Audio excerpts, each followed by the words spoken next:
তোমার জন্যই আজ আমার রাত জাগার রুটিন।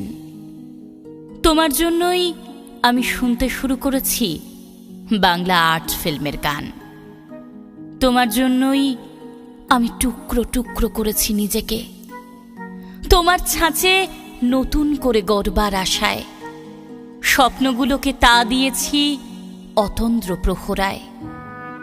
আত্মীয় স্বজন বন্ধু বান্ধব থেকে দূরে সরিয়ে রেখেছি নিজেকে লক্ষ্যভেদী অর্জুনের মতো মনে হতো মাঝে মাঝে। তোমার জন্য, হ্যাঁ তোমারই জন্য। তোমার কথাতেই কেবল ফেসবুক থেকে তুলে নিয়েছি সব কটা সিঙ্গেল ছবি। কেবল বাবা মার সাথে পুজো দেখা আর কটা গ্রুপ ছবি, তার সাথে মিকি মাউস, টেডি বিয়ার, কিছু ফুলের ছবি আর তোমার ওই মহাপুরুষের মতো বাণীর স্ক্রিনশট। এসবই ঝুলছে ফটো ফাইলে। বেশ আনন্দিত ছিলাম, খুশি হয়েছিলাম তোমার ভাবনায় নিজেকে সবার থেকে অনন্যা করে তুলতে পেরে। বিশ্বাস করেছিলাম যে ফেসবুক, ছু, রাত জেগে বয়স 25 পেরিয়েছে। তোমার ওই অট্টহাসিটা হালকা হাওয়ায় যেভাবে মিলিয়েছিলে সেদিন, ভারী অবাক হচ্ছিলাম আমি। অবাক হবার আজ আর কি থাকতে পারে বলো? আমি মিলিদি নই যে সিঁথিতে সিঁদুর নিয়ে মরা নদীর তটের মতো প্রহর গুনব। সেলাই দিদিমণি, সে অশ্রু বিগলিত পাষাণ বাঁধা ঝর্ণা আমি নই। নিজের পায়ে দাঁড়ানোর লক্ষ্য নিয়ে যতবার চেষ্টা করেছি, পা ফসকাতে ফসকাতে তোমার ঘাড়েই হাতটা রেখেছিলাম। বিশ্বাস করো, সত্যি আমি দাঁড়াতে পারছিলাম না তোমায় ছাড়া। আমি জানতামই না কোন রঙের শাড়ি আমায় এতটা ভালো মানায়, কোন রঙের টিপ পরে চুল ছেড়ে দিয়ে দক্ষিণা হাওয়া মনে হয় আমাকে। জিন্স টপে বড় বেঢপ লাগে, তাই না? তুমি আমায় চুড়িদার আর বাহারি ওড়নায় অনন্যা করে তুলেছিলে, মানতেই হবে। জানো তো, মাও আমার আলট্রা মডার্ন থেকে ক্লাসিক্যাল গাম্ভীর্যে উত্তরণ দেখে বুঝে গেছিলেন, যাক ভালো ছেলেরই পাল্লায় পড়েছে মেয়ে তার। আমাকে তুমি তোমার মতো করে গড়তে গড়তেই তুমি বুঝে গেছো আমাকে, বুঝে গেছো আমার দৌড়।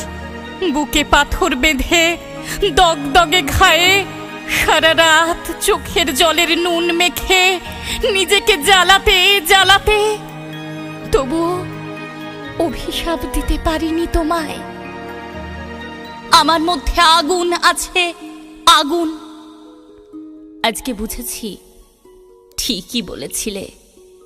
ভেতরের আগুন থেকে উত্তাপটুকু নিয়েছিলে তুমি। জ্বলে পুড়ে খাক হয়ে আমি আজ মরা উনুন হয়ে বসে আছি। জানি ভদ্র সমাজ, পরিবার সেখানে নতুন করে জ্বালবে আগুন।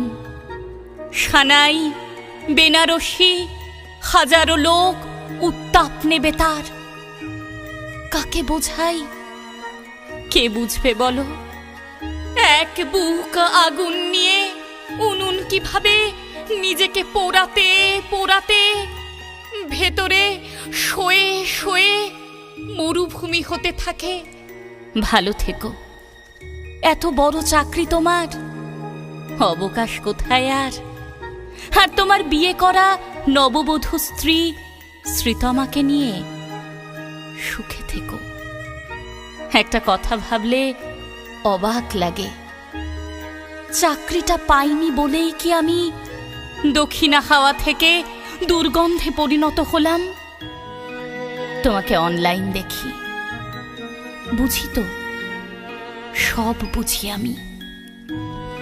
সময় দিয়েছ ঠিকই, কিন্তু আমি যে টিচার হব কি করব? এতদিন অপেক্ষা করেও নানা কেস কামারি রাজনীতিতে আমার পথটাই লম্বা হয়ে গেল। শুধু অনেক পড়েছি, অনেক ভাবে, ভালো প্রস্তুতি আমার। বিশ্বাস করো, যদি ভালোই ভালোই সবটুকু হয়, আমি চাকরিটা পাচ্ছি।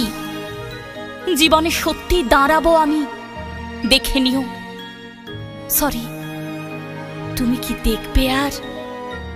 তবে আমি দেখতে পাচ্ছি আমার স্বপ্ন ছোঁয়ার খুব কাছাকাছি দাঁড়িয়েছি।